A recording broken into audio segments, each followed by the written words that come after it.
किसे कहते हैं और प्रोनाउन का अर्थ क्या होता है और प्रोनाउन को वाक्यों में क्यों प्रयोग किया जाता है। अब हम नेक्स्ट इस क्लास में पढ़ने वाले हैं प्रोनाउन चार्ट। इसको हम प्रोनाउन चार्ट या पर्सन चार्ट कहते हैं।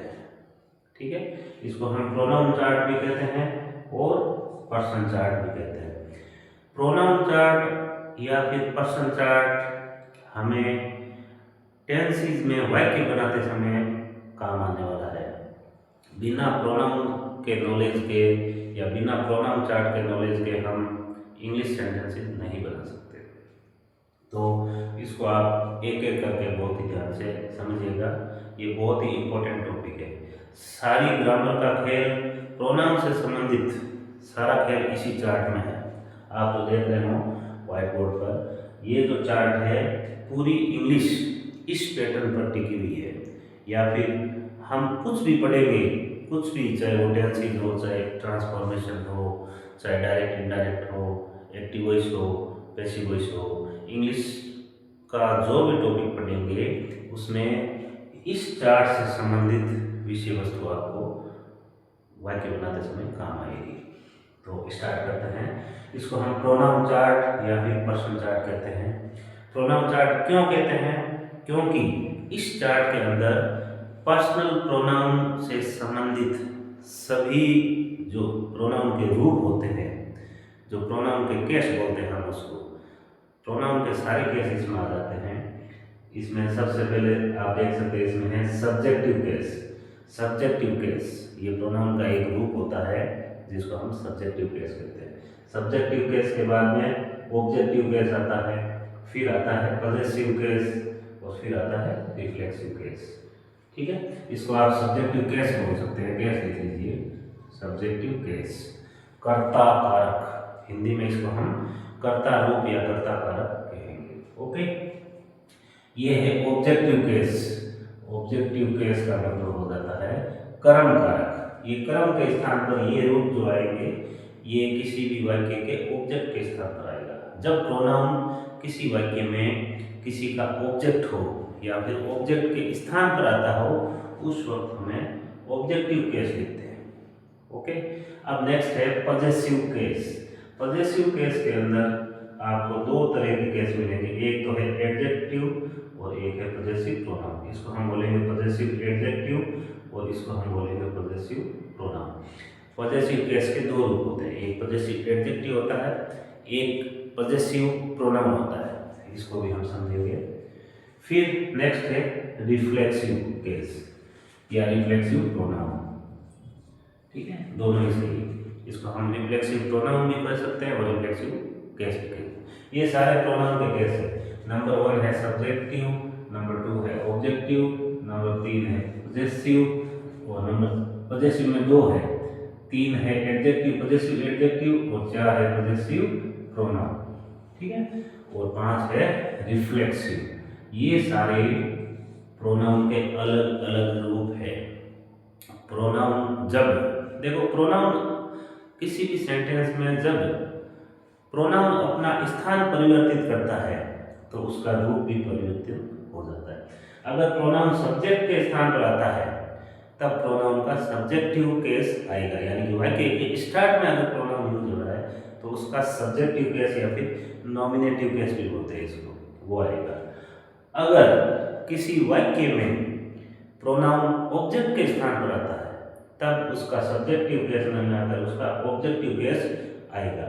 जिस स्थान पर प्रोनाउन होता है वही केस हम वाक्य में लिखते हैं। और अगर प्रोनाउन का प्रयोग हम पॉजेसिव केस में करते हैं, पॉजेसिव का मतलब होता है अधिकार सूचक सर्वनाम। इसको हिंदी में हम कहेंगे अधिकार सूचक। ये होता है अधिकार सूचक, अधिकार सूचक। ठीक है, पॉजेसिव का मतलब होता है अधिकार सूचक, ये अधिकार बताता है। वो रिफ्लेक्सिव का मतलब होता है निजवाचक सर्वनाम। निजवाचक, हिंदी में हम कहते हैं इसको निजवाचक सर्वनाम, निजवाचक सर्वनाम। रिफ्लेक्शन, रिफ्लेक्शन का मतलब प्रतिबिंब। तो ये रिफ्लेक्सिव प्रोनाउन तब आता है जब कर्ता द्वारा की गई क्रिया का प्रभाव पुनः कर्ता पर ही पड़ता है, उस वक्त हम रिफ्लेक्सिव प्रोनाउन का प्रयोग करते हैं। ठीक है, तो रिफ्लेक्सिव, पजेसिव, ऑब्जेक्टिव, सब्जेक्टिव मुख्य रूप से 4, और फिर अगर पजेसिव को भी हम देखें तो इसमें 2। तो प्रोनाउन के कुल 4 केस होते हैं। नंबर 1 सब्जेक्टिव केस, जो कर्ता के स्थान पर आता है, वाक्य में कर्ता के स्थान पर आएगा। ऑब्जेक्टिव केस, जो वाक्य में कर्म के स्थान पर यानी कि ऑब्जेक्ट के स्थान पर रहेगा। पजेसिव केस, जो वाक्य में किसी के साथ संबंध बताने के लिए या फिर अधिकार बताने के लिए प्रयुक्त होता है। इसमें एडजेक्टिव होता है, ये ज़्यादातर एडजेक्टिव काम आता है, हम नेक्स्ट करेंगे तो आपको समझ में आ जाएगा। फिर है रिफ्लेक्सिव। रिफ्लेक्सिव में क्या होता है, कर्ता और कर्म लगभग दोनों एक ही होते हैं, यानी कि कर्ता क्रिया करेगा और उस क्रिया का प्रभाव पुनः कर्ता पर ही पड़ेगा, तो वो रिफ्लेक्शन होगा, क्रिया का रिफ्लेक्शन होता है। उस कंडीशन में रिफ्लेक्सिव केस का प्रयोग किया जाता है। क्लियर? ओके। अब इनके अलावा देखो, ये आप लोगों ने पढ़ रखा है पर्सन, पर्सन और नंबर। नंबर का मतलब होता है वचन और पर्सन का मतलब होता है पुरुष। ठीक है, हिंदी के अंदर पर्सन का मतलब पुरुष और नंबर का मतलब वचन। नंबर आपको पता है, सिंगुलर नंबर, एक हो तो सिंगुलर एक वचन, एक हो तो एक वचन, और 2 या 2 से अधिक हो तो यानी कि 1 से अधिक हो तो बहुवचन। हिंदी के अंदर और इंग्लिश के अंदर 2 तरह के ही वचन होते हैं, एक वचन और बहुवचन। इसको हम इंग्लिश में अगर बात करें तो इसमें एक वचन को कहते हैं सिंगुलर और बहुवचन को कहते हैं प्लूरल। एक वचन को सिंगुलर और बहुवचन को हम कहते हैं प्लूरल। ये मैं लाइन लिख देता हूं। अब देखो पर्सन क्या होता है, पर्सन, और ये सारे पर्सनल प्रोनाउन, इसको हम, ये जो चार्ट होता है ये सारा चार्ट पर्सनल प्रोनाउन का चार्ट होता है। ठीक है ना, पर्सनल प्रोनाउन का, इसीलिए पर्सन चार्ट बोलते हैं इसको, पर्सन या पर्सनल। ठीक है, अब हिंदी के अंदर आपने पढ़ा होगा प्रथम पुरुष, मध्यम पुरुष और उत्तम पुरुष, 3 पुरुष होते हैं, प्रथम पुरुष, मध्यम पुरुष और उत्तम पुरुष। ठीक है, इसी तरीके से इंग्लिश के अंदर भी सेम टू सेम 3 होते हैं, फर्स्ट पर्सन, सेकंड पर्सन और थर्ड पर्सन। इंग्लिश के अंदर आपसे कोई पूछ ले कि इंग्लिश के अंदर कितने पर्सन होते हैं, there are 3 persons in English language, first person, second person and third person. Person 3 ही होते हैं, फर्स्ट, सेकंड और थर्ड। ओके, अब फर्स्ट पर्सन कौन सा होता है, सेकंड पर्सन कौन सा होता है, थर्ड पर्सन कौन सा होता है, इसके बारे में आपको जानकारी अति आवश्यक है। और ये मैं अभी आपको एक ऐसा ट्रिक बताने वाला हूँ जिससे आपको, आप जिंदगी में कभी नहीं भूलोगे कि ये फर्स्ट पर्सन है, सेकंड पर्सन है या थर्ड पर्सन है। मैं आपको एक शॉर्ट ट्रिक बताऊंगा, उससे आप देखते ही पता चल जाएगा आपको कि ये फर्स्ट पर्सन है, सेकंड पर्सन है या फिर थर्ड पर्सन है। अब सबसे पहले शुरुआत करते हैं हम फर्स्ट पर्सन की। फर्स्ट पर्सन के अंदर कौन आएगा, या फिर दूसरे शब्दों में कहें कि फर्स्ट पर्सन कौन होता है। अब देखिए, पर्सन हम किस बेस पर हम फर्स्ट पर्सन, सेकंड पर्सन और थर्ड पर्सन बांटते हैं या उनको अलग अलग करते हैं, थोड़ा इसका बेसिक समझिए। देखिए, जब हम बातचीत करते हैं, जब हम बातचीत करते हैं तो बातचीत के अंदर कुल 3 पर्सन शामिल हो सकते हैं, 2 पर्सन कम से कम होंगे, फर्स्ट पर्सन और सेकंड पर्सन।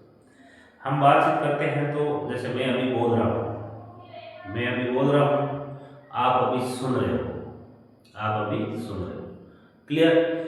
बोलने वाला जो होता है वो फर्स्ट पर्सन, एकदम सटीक जो बोलता है वो फर्स्ट पर्सन कहलाता है। मैं अभी बोल रहा हूँ, या अपन इंग्लिश का सेंटेंस बोलते हैं या हिंदी का सेंटेंस बोलते हैं या कुछ भी बोलते हैं, तो एक सामने वाला सुनने वाला होगा या सुनने वाले होंगे, एक वचन या बहुवचन दोनों होंगे।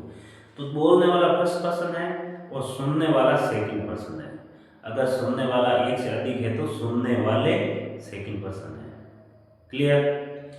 और बोलने वाला फर्स्ट पर्सन, सुनने वाला सेकंड पर्सन, और जिसके बारे में बात की जा रही है, बोलने वाला कुछ बोल रहा है, सुनने वाला कुछ सुन रहा है, जो बोल रहा है वो सुन रहा है, जो बोलेगा वो सेकंड पर्सन उसको सुनेगा, और जिसके बारे में बात की जा रही है वो थर्ड पर्सन। क्लियर? एक बार फिर बता देता हूँ। फर्स्ट पर्सन जो है वो है बोलने वाला। फर्स्ट पर्सन किसको कहते हैं? फर्स्ट पर्सन है बोलने वाला।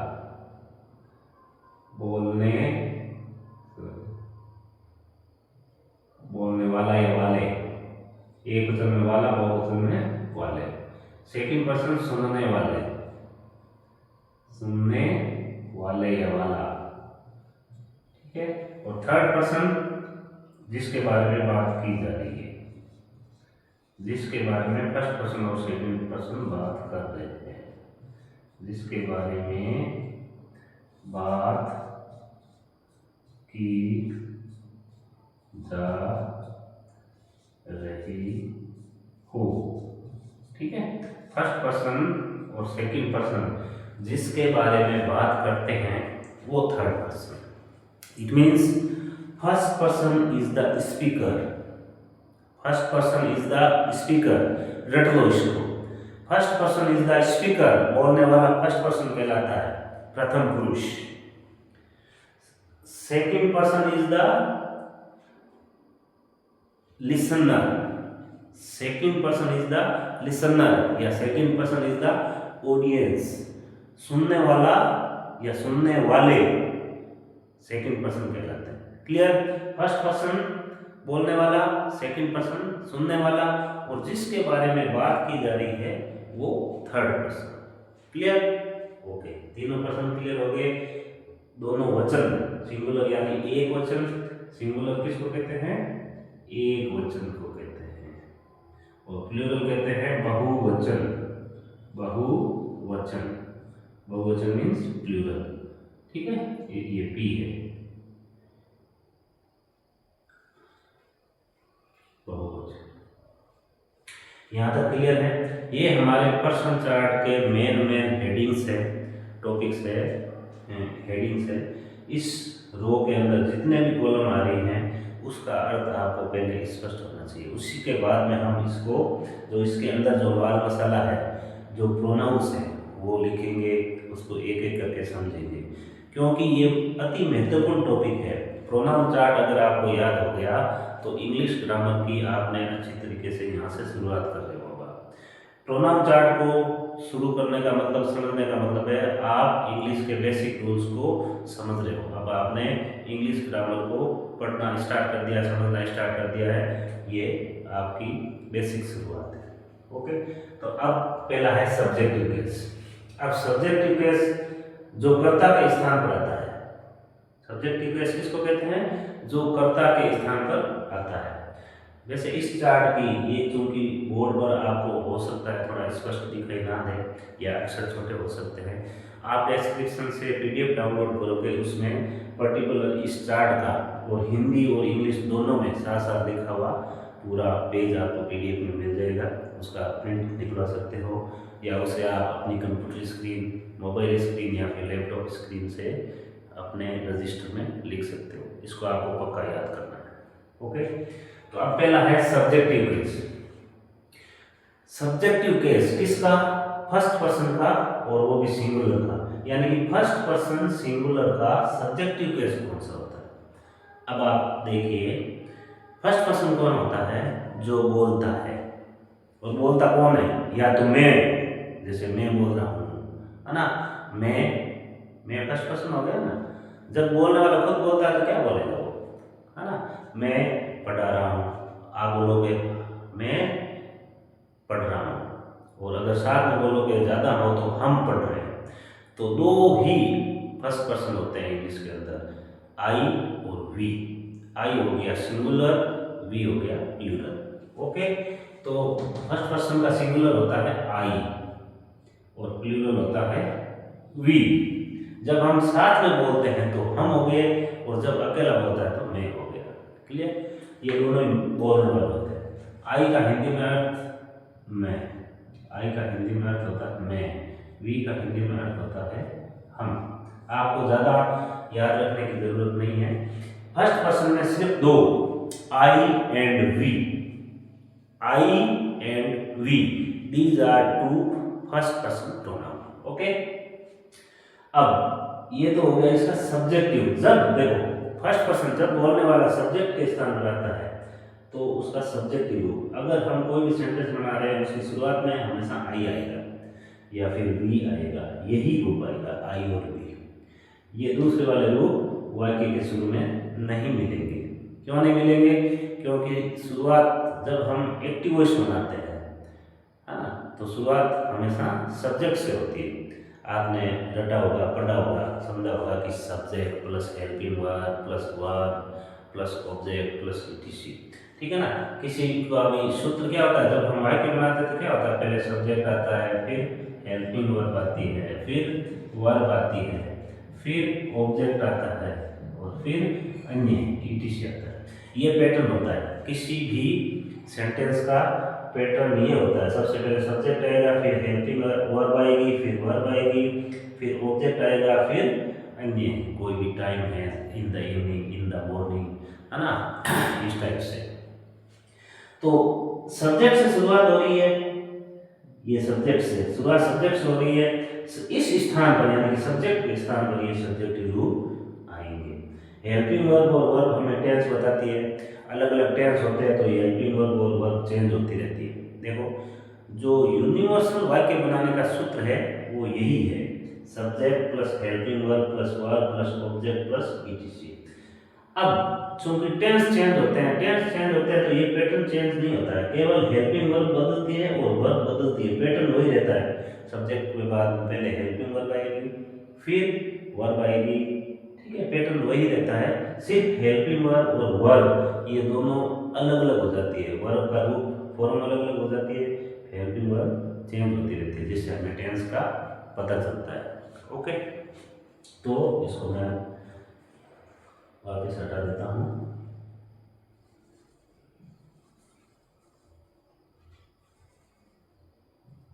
अब है ऑब्जेक्टिव। आई का ऑब्जेक्टिव आपने पढ़ा होगा, आई, मी, माई।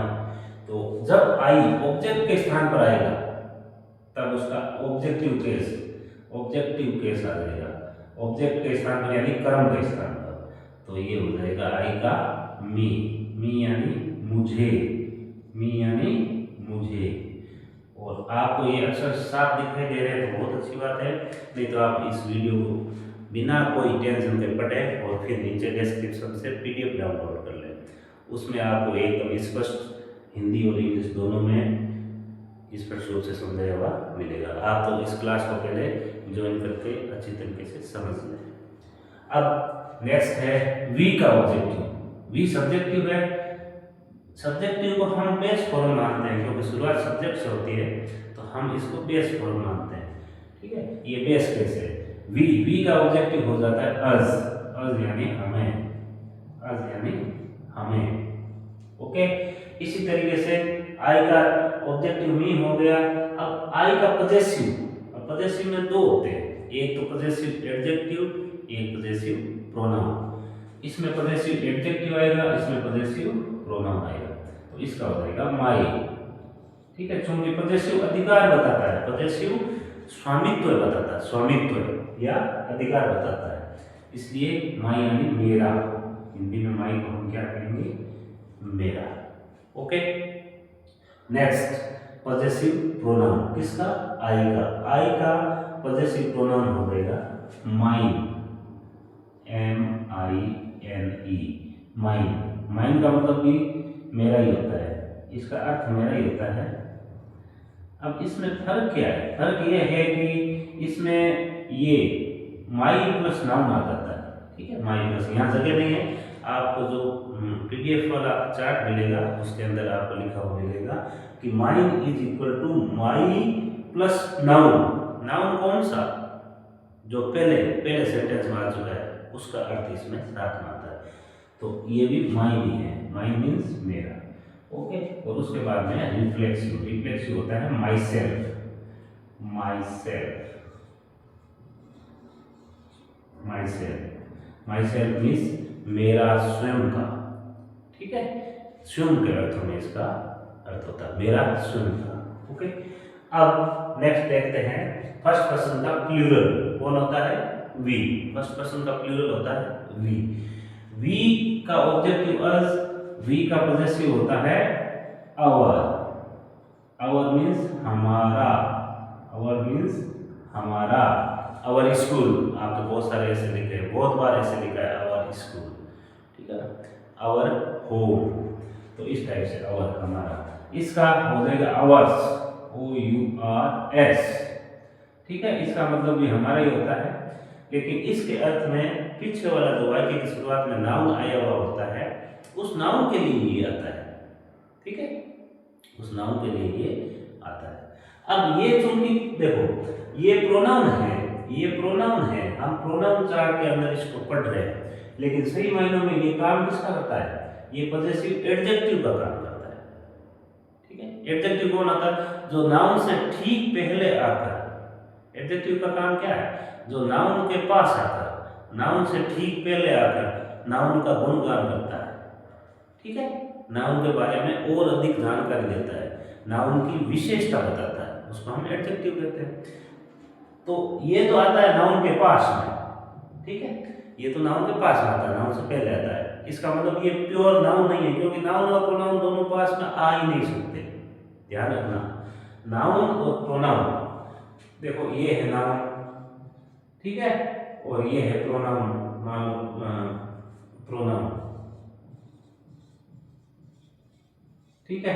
क्योंकि नाउन के लिए, नाउन की जगह पर आपने परिभाषा पढ़ी होगी कि नाउन के स्थान पर आने वाले शब्दों को हम प्रोनाउन कहते हैं, है ना।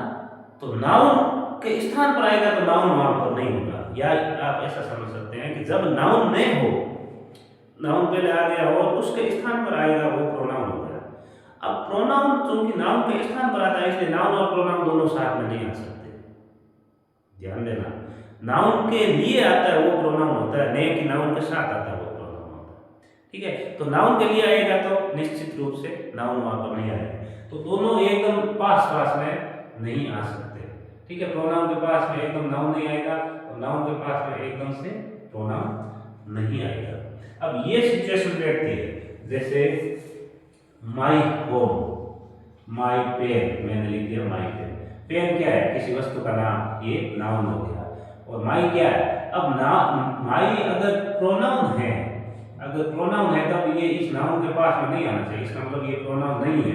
फिर ये क्या है, ये है एडजेक्टिव।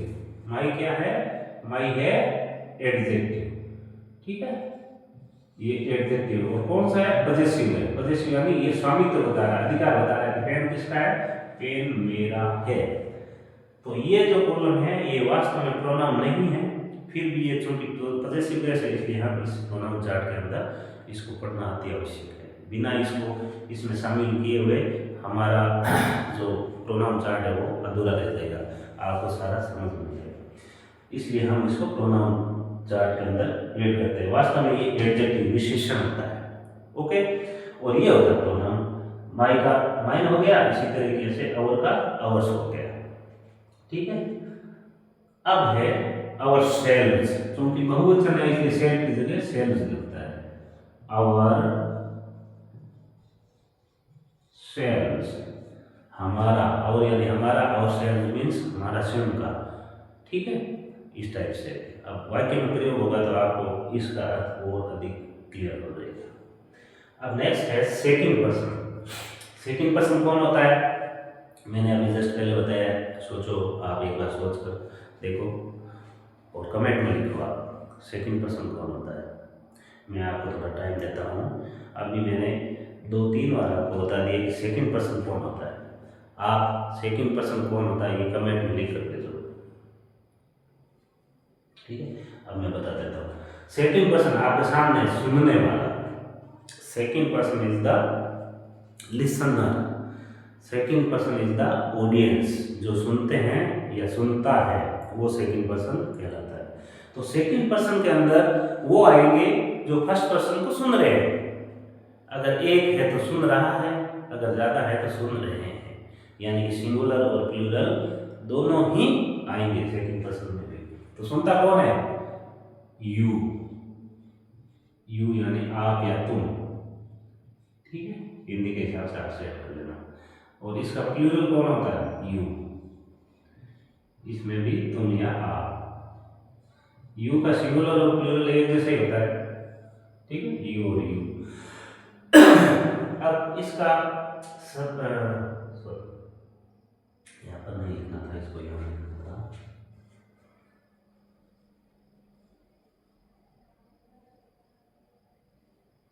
ये सिंगुलर प्लूरल है। सिंगुलर यानी एक वचन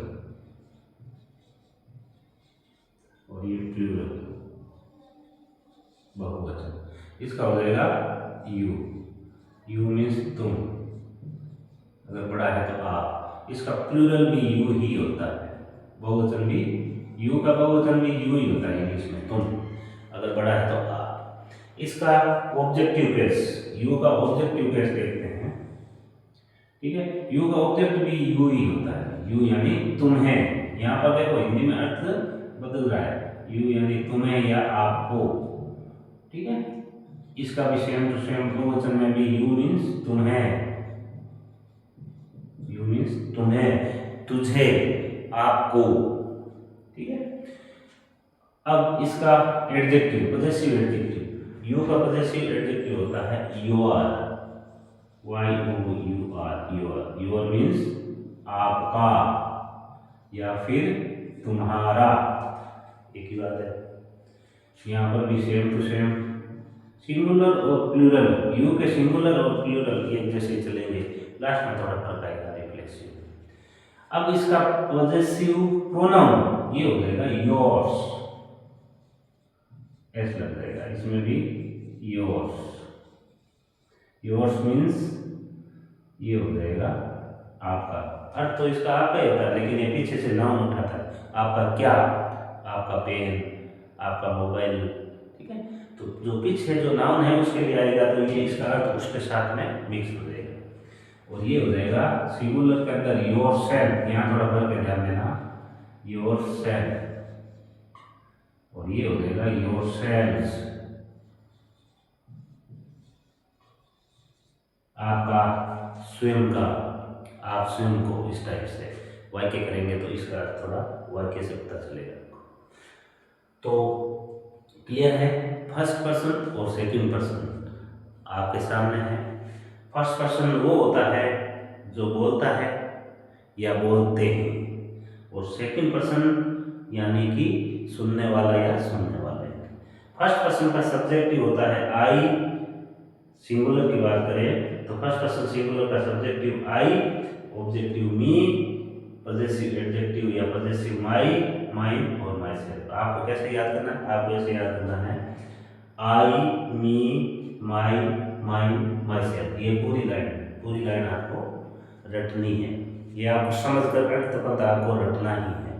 ये आपका नॉलेज से संबंधित है, ज्ञानात्मक है, इसलिए आपको कुछ चीज़ें रट कर समझ कर रटनी ही पड़ेगी। इस बात अच्छी तरीके से रट लेना। सेकंड प्लूरल, प्लूरल होता है वी। फर्स्ट पर्सन का प्लूरल वी, वी मीन्स हम, ठीक है। तो we, us, our, ours, ourselves, ये लाइन रख लेनी है। और इस चार्ट को अपने दिमाग में पिक्चर खींच लेनी है, दिमाग के अंदर इसकी तस्वीर आ जानी चाहिए। प्रोनाउन का नाम आता है, प्रोनाउन चार्ट आपके दिमाग में आगे आ जाना चाहिए स्क्रीन पर, तब आप इंग्लिश ग्रामर में बहुत इजी रहेगी। इंग्लिश ग्रामर को सीखना, समझना, राइट करना, लर्न करना बहुत इजी रहेगा। सेकंड पर्सन का singular you, you, your, yours, yourself.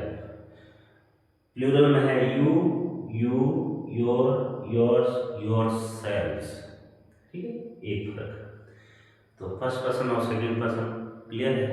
अब हम लिखते हैं थर्ड पर्सन, ठीक है। थर्ड पर्सन के अंदर बहुत सारे हैं, क्योंकि सुनने वाला और बोलने वाले, बोलने वाला और सुनने वाले बहुत सारी बातें करते हैं, तो फिर बहुत सारी बातें अलग अलग लोगों के बारे में करते हैं, तो अलग अलग लोग भी बहुत हो जाते हैं, इसलिए थर्ड पर्सन सिंगुलर और प्लूरल भी लंबी लिस्ट हो जाती है। तो थर्ड पर्सन सिंगुलर और प्लूरल ये मैं लिखा देता हूँ यहाँ पर। सिंगुलर तो यहाँ आ जाएंगे, ठीक है, प्लूरल का हम आगे देखेंगे। Singular, third person singular.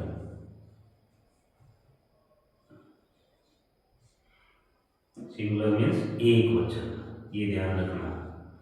Singular किसको कहते हैं? एक वचन को कहते हैं।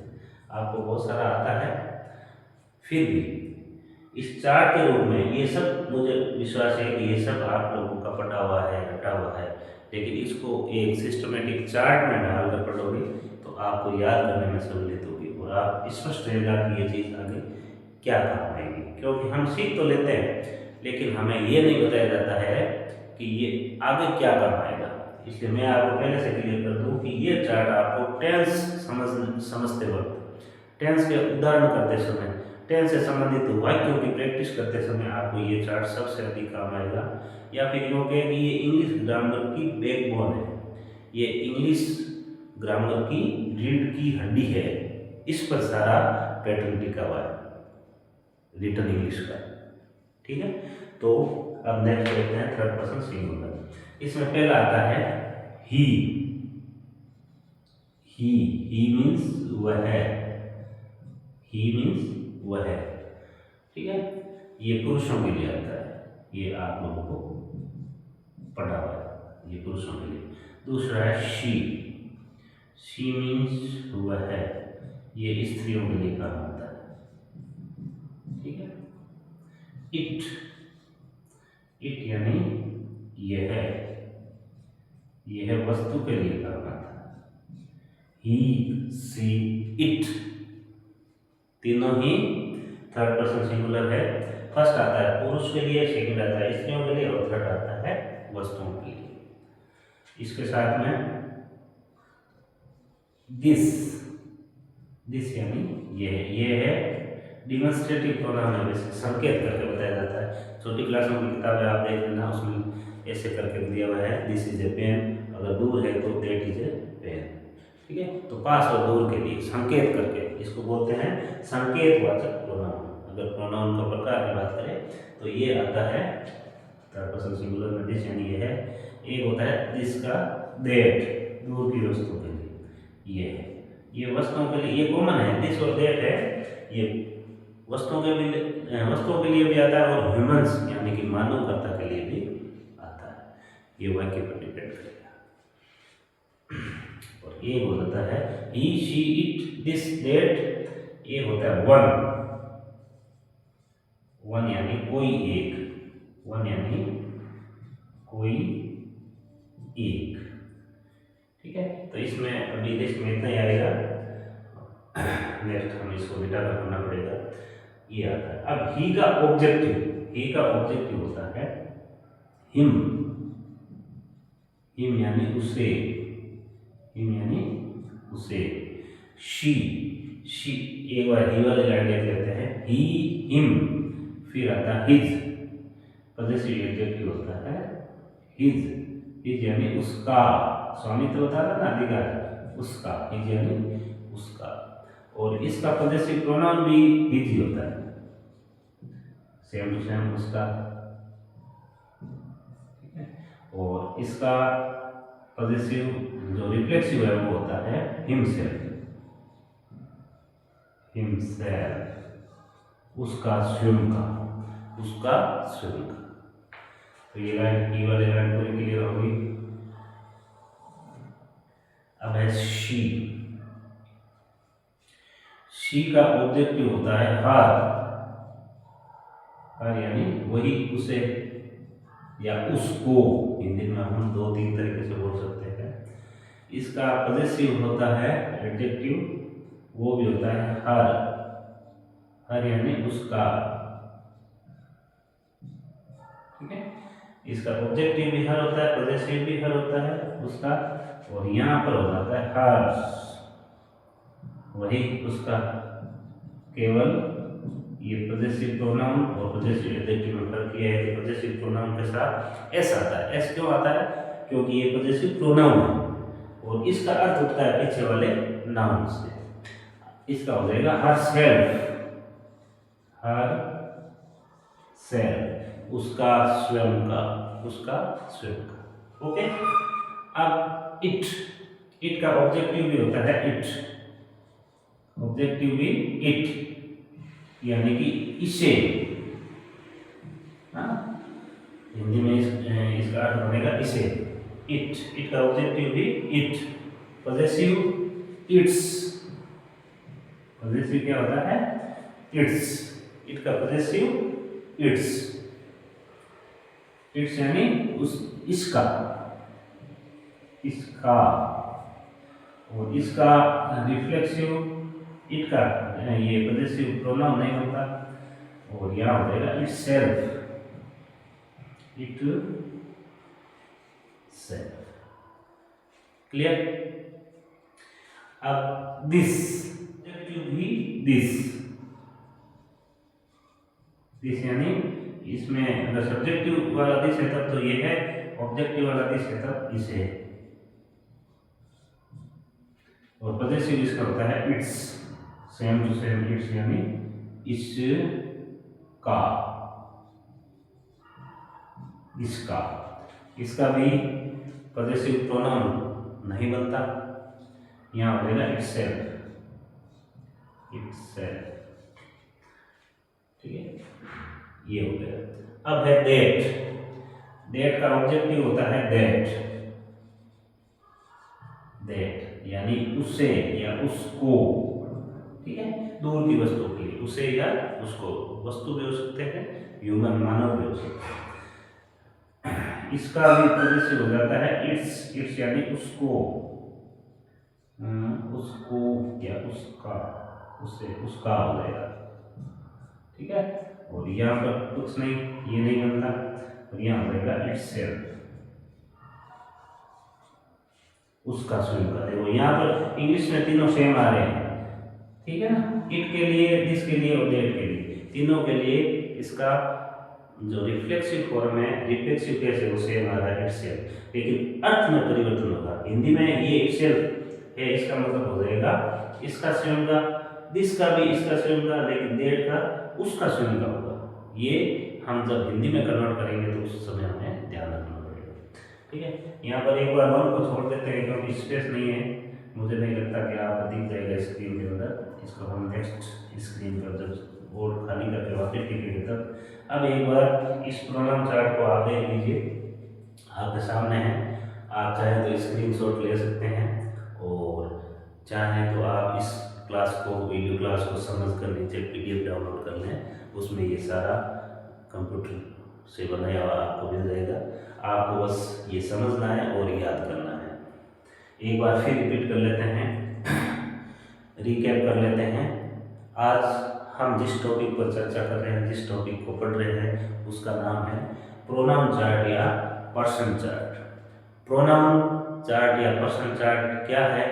ये प्रोनाउन के सभी रूप, आप इसको ऐसे याद रखिए, प्रोनाउन के सारे रूप इस चार्ट के अंदर आ जाते हैं। इस चार्ट से बाहर आपको कोई प्रोनाउन नहीं मिलेगा। ठीक है, चाहे आप कक्षा 5 से लेकर कक्षा 12 के विद्यार्थी हैं, या फिर आप कोई भी कॉम्पिटिटिव एग्जाम जैसे BSTC प्री है, B.Ed प्री है, रीट प्री है, या अभी रीट मेंस आने वाली है उसका है, या LDC है, या SSC, कोई भी है जिसमें इंग्लिश लैंग्वेज आपके है, उसके लिए ये प्रोनाउन चार्ट काम आने वाला है, उन सभी विद्यार्थियों के लिए। इसलिए सभी विद्यार्थी इस प्रोनाउन चार्ट को अच्छी तरीके से समझ लें, अच्छी तरीके से याद कर लें। एक बार रिकैप करते हैं कि प्रोनाउन चार्ट या पर्सन चार्ट क्या है। तो प्रोनाउन या चार्ट या पर्सन चार्ट प्रोनाउन से संबंधित चार्ट है। इसके अंदर सारे प्रोनाउन के रूप आ जाते हैं, या दूसरे शब्दों में सारे प्रोनाउन आ जाते हैं। ओके, अब प्रोनाउन चार्ट के कितने कॉलम होते हैं तो आप देख सकते हैं 1 2 3 4 5 और 6 और 1 ये 7। तो प्रोनाउन चार्ट में कुल 7 कॉलम होते हैं। कौन कौन से होते हैं? पहला कॉलम होता है पर्सन यानी कि पुरुष का, दूसरा होता है नंबर का, तीसरा होता है सब्जेक्टिव केस का, चौथा होता है ऑब्जेक्टिव केस का, पांचवा होता है पॉजेसिव एडजेक्टिव का, छठा होता है पॉजेसिव प्रोनाउन का, और सातवां होता है रिफ्लेक्सिव केस का। मैंने ये 5 लिखे थे, वो कॉलम जोड़े नहीं, आप इसको 7 कॉलम लिख लेना, नंबरिंग कर लेना याद करने से पहले, ताकि आपको याद रहे। तो ये कॉलम हो गए, इनको हिंदी आपके सामने है, अगर इंग्लिश से समझ में नहीं आता है तो आप इसको हिंदी अनुवाद से भी समझ सकते हैं। कॉलम के बाद में पर्सन की बारी आती है। पर्सन कुल कितने होते हैं? तो पर्सन कुल 3 पर्सन होते हैं। फर्स्ट पर्सन जो बोलता है या बोलते हैं, सेकंड पर्सन जो सुनता है या सुनते हैं, ठीक है, और थर्ड पर्सन जिनके बारे में फर्स्ट पर्सन और सेकंड पर्सन बोलते और सुनते हैं। क्लियर? तो 3 पर्सन हो गए, फर्स्ट पर्सन, सेकंड पर्सन और थर्ड पर्सन। फर्स्ट पर्सन कौन होता है? एक बार पुनः बता देता हूँ। बोलने वाला फर्स्ट पर्सन होता है, first person is the speaker. Second person कौन होता है? सुनने वाला सेकंड पर्सन होता है, second person is the audience और लिसनर। ओके। थर्ड पर्सन कौन होता है? थर्ड पर्सन वो होता है जिनके बारे में फर्स्ट पर्सन और सेकंड पर्सन बात कर रहे होते हैं। क्लियर? इट मीन्स ये 3 पर्सन होते हैं, तीनों की पहचान मैंने आपको बता दी। अब है नंबर वाला कॉलम। नंबर वाले कॉलम, नंबर यानी वचन। वचन 2 ही होते हैं, कोई कठिनाई नहीं है आपके लिए। एक होता है सिंगुलर, एक वचन संख्या में जो एक हो, एक होता है प्लूरल जो संख्या में एक से अधिक हो। क्लियर? तो ये सिंगुलर प्लूरल चलता रहेगा। उसके बाद में सब्जेक्टिव केस में फर्स्ट पर्सन का सब्जेक्टिव। अब आपको इसको ऐसे याद करना है। आपसे कोई पूछ ले कि फर्स्ट पर्सन के सारे रूप बताओ, तो आई के सारे रूप, आई और वी फर्स्ट पर्सन होते हैं। तो पहले आई का बताना है, आई, मी, माई, माइन, माई सेल्फ। इसको इस तरीके से याद करें। We, us, our, ours, ourselves. You, ये सेकंड पर्सन हो गया, इसमें भी 2 होंगे। You, your, yours, yourself. You का सिंगुलर। यू का प्लूरल है you, your, yours, yourselves. Okay. इसी तरीके से थर्ड पर्सन सिंगुलर में है ही, शी, इट, दिस और दैट। ही आता है पुरुषों के लिए, ही मीन्स वह है। शी आता है स्त्रीलिंग के लिए, इसका मतलब ये होता है वह है। इट मीन्स यह, ये आता है वस्तुओं के लिए। इट हमेशा वस्तुओं के लिए आता है, या आपने छोटी क्लासेस में जो कहानियां पढ़ी है उसमें इट छोटे जानवरों के लिए भी आता है। ठीक है? मनुष्य के लिए इट नहीं आता। दिस मीन्स यह है, और दैट यहाँ पर वह होगा। दैट मीन्स वह है, दैट मीन्स वह है। यह वह है, आप नोट कर सकते हो, यह वह, यह वह। यह पास की वस्तुओं के लिए या पास के मनुष्यों के लिए, दूर है जो उसके लिए दैट आता है। ठीक है? अब इनके रूप ही, हिम, हिज, हिमसेल्फ, ऐसे याद करना है। She, her, hers, herself. Its, itself. This, its, itself. That, its, itself. तो इस तरीके से आपको ये प्रोनाउन चार्ट अच्छी तरीके से लिख कर, और एक मैं आपको बताना चाहूँगा कि आप किसी भी विषय वस्तु को, ये तो इंग्लिश की बात हो रही है, इंग्लिश ग्रामर की बात हो रही है, प्रोनाउन चार्ट की बात हो रही है। आप चाहे हिंदी हो, गणित हो, विज्ञान हो, किसी भी सब्जेक्ट में अगर आप लिख कर याद करते हैं, एक चीज़ को 2 बार लिखते हैं, 3 बार लिखते हैं, तो फिर आपकी हैंडराइटिंग में सुधार होगा। वो चीज़, वो विषय वस्तु जो आपने लिखी है, बार बार लिखी है, अभ्यास करके लिखी है, उससे आपका ज्ञान स्थायी हो जाएगा। आप जिंदगी में कभी नहीं भूल पाओगे, उसको भूलना चाहो तो भी नहीं भूल पाओगे।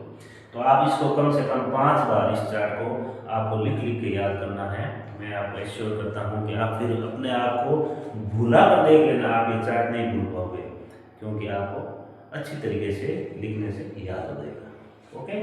अब हम इसके बचे हुए जो हैं वो अभी जस्ट करेंगे बोर्ड को साफ करके।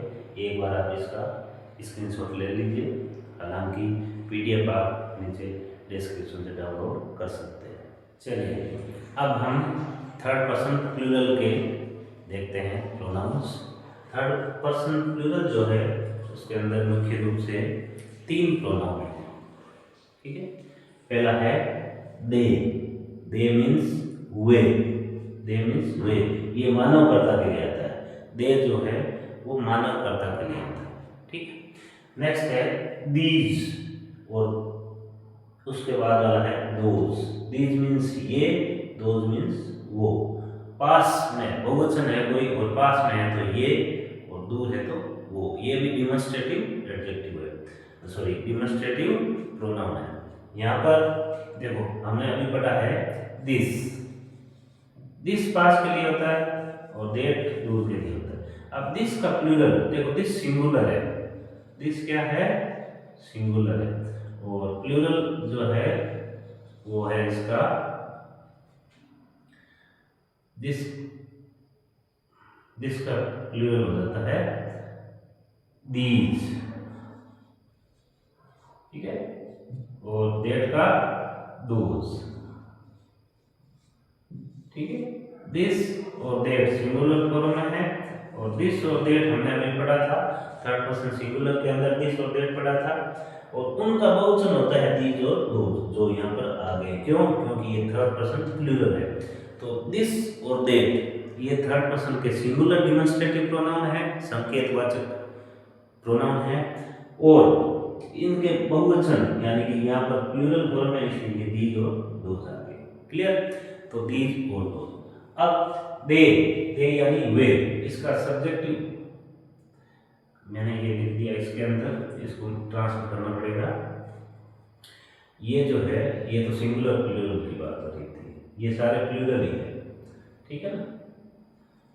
कोई बात नहीं, मैं अभी दोबारा लिख देता हूँ थर्ड पर्सन। इसको आप थर्ड पर्सन लिखो, यहाँ सारे प्लूरल ही है तो सारे प्लूरल लिख दो। यहाँ पर इसको खींच दो, इसको खींच दो, मैं यहाँ लिख देता हूँ, इसको मैं लिख देता हूँ प्लूरल। अभी जो आप तीनों देख दे, TH दे, दे यानी वे। फिर हो जाएगा दीज यानी दीज, ये, और दोज वो, ठीक है। अभी बताया था मैंने दीज और दोज जो है वो दिस और दैट के बहुवचन। ये बहुवचन यहाँ पर प्लूरल है तो ये उनके बहुवचन आ रहा है। और शी का बहुवचन दे होता है, ही और शी, इसका बहुवचन दे होता है। तो ये बहुवचन पढ़ रहे हैं हम। इसके अंदर अब थोड़ा वापस देख लीजिए। दे, दे मीन्स वे। कौन? मानव कर्ता कहलाता है।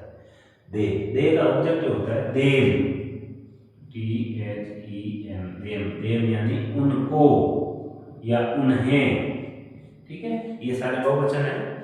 उसके बाद में इसका पॉजेसिव एडजेक्टिव होगा subjective, objective, possessive adjective. Their, THEIR, their. Their means उनका, ठीक है। डियर मीन्स उनका, उनका। और फिर हो जाएगा यहाँ पर पॉजेसिव प्रोनाउन के अंदर एस लग जाएगा, डियर्स। डियर्स यानी सेम टू सेम उनका, लेकिन इसमें नाउन का अर्थ आ जाएगा, नाउन साथ में आ जाएगा इसके। और ये हो जाएगा देम सेल्व्स, देम सेल्व्स, ठीक है। बहुवचन है तो सेल्व्स। अब दीज, दीज का objective same to same them होता है। देम यानी इनको। देखो यहाँ ये है, पास है, तो फिर यहाँ तो देम है, लेकिन इसका अर्थ होगा इनको, ठीक है। और यहाँ हो जाएगा डियर।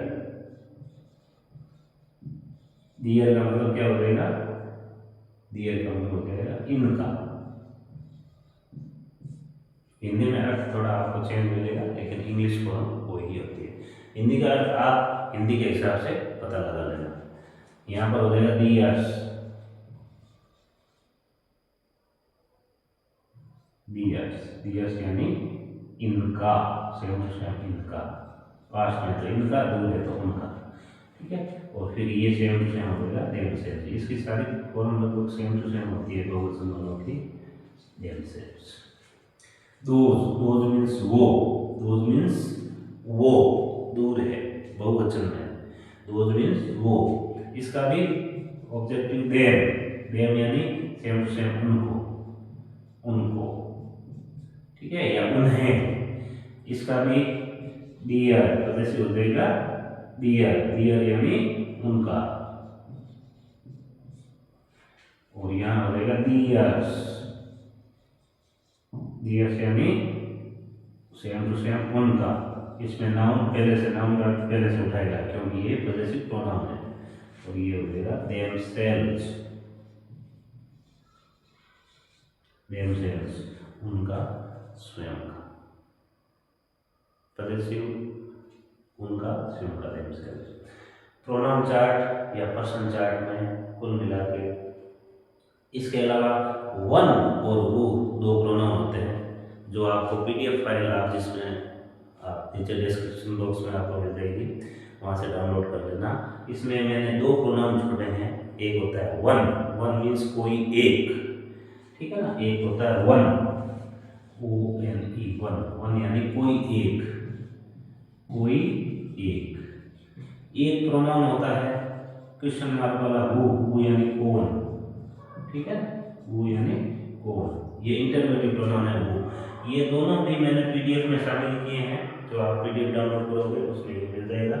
इसका अर्थ भी ये सब्जेक्टिव, ऑब्जेक्टिव, पॉजेसिव और रिफ्लेक्सिव में किस प्रकार से चेंज होता है वो समझाया गया है। तो इसको आप पीडीएफ डाउनलोड कर लें, उस पीडीएफ में आपको ये सारा मिल जाएगा, ठीक है। पीडीएफ फाइल के अंदर आपको पीडीएफ में ही मिलेगा, पीडीएफ में क्या मिलेगा आपको, वन और हु, यहाँ पर वन और हु भी दो आपको मिल जाएगा, ओके। तो प्यारे विद्यार्थियों, अगर आप किसी भी कॉम्पिटिटिव एग्जाम की तैयारी कर रहे हैं, जैसे अभी रीट मेंस आने वाली है, रीट मेंस जनवरी में प्रस्तावित है और आशा है कि वो जनवरी में ही होगी, इसलिए आप इंग्लिश ग्रामर को अच्छी तरीके से पढ़ें। दूसरे सब्जेक्ट्स को तो पढ़ें ही पढ़ें, लेकिन क्योंकि इंग्लिश थोड़ी अपनी नेटिव लैंग्वेज नहीं है, क्योंकि we are not a native English speaker, हम इंडियंस हिंदी और अपने यहाँ लोकल राजस्थान में मारवाड़ी के बंदे हैं, तो हमें थोड़ी इंग्लिश में सुधार करने की ज़रूरत है। तो आप इन क्लासों को रेगुलर देखिए, चाहे आप किसी भी परीक्षा की तैयारी कर रहे हैं जिसमें इंग्लिश का पेपर है, English language as a first language या एज ए सेकेंड लैंग्वेज है, उन सभी परीक्षाओं के लिए और सभी कक्षाओं की, चाहे वो कक्षा 9 से 12 तक या 8 से 12 तक आरबीएसई बोर्ड या कोई भी बोर्ड है, उनके लिए ये इंग्लिश ग्रामर के टॉपिक बहुत ही इम्पोर्टेंट है। आप अपनी परीक्षा में लगातार मेहनत करते रहें, डटे रहें, क्योंकि लगातार मेहनत करने वालों की हमेशा जीत होती है। इसी के साथ बहुत बहुत शुभकामनाएं, शुभ रात्रि।